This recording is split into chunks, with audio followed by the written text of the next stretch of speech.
السلام عليكم ورحمة الله وبركاته. waxaan joognaa hadaaf timo iskuulka kan wuxuu jiraa 1950 ayaa la sameeyey maasha allah ingiriiska la sameeyey 1950 magaciisana waa kana hadaaf timo. iskuulka kan wuxuu caan ku yahay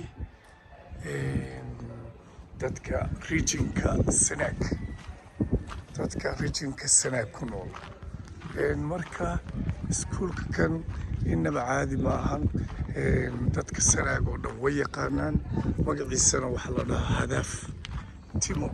bal magacyadiisa iyo intuu ka kooban yahay ayaynu kugu qabanaynaa iskuulka kan marka waxayna leenahay iskuulka kan 1950 wax sahlan ma aha kolley Sanaag dadka ku nool ayaa garanaya.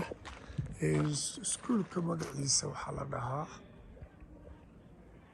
dugsiga dhexe Sultaan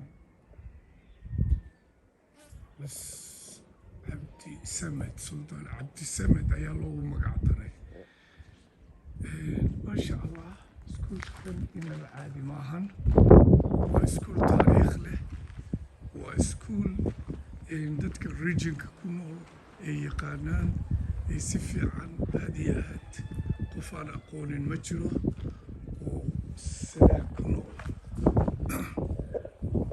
marka waxaana leeyahay bal waa inala socodsiinaya iskuulka kan waa kana foundationkan hadaaf timo weeyaan. marka iskuulka kan ma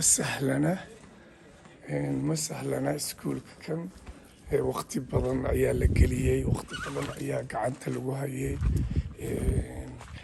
regionka Sanaag qof aan ka soo bixin ma jiro. marka bal aynu ku qabto meelo badan sawirada artiska loo sameeyey maasha allah.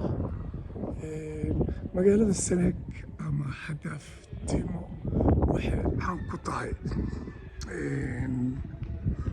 waa buuraley. dhahar baan tagnay, baran baan tagnay, xingalool baan tagnay. mar walba dhulka Sanaag wuxuu caan ku yahay waa buuraley. buuraleydana magaaladu buuray ku dhex jirtaa. iskuulkana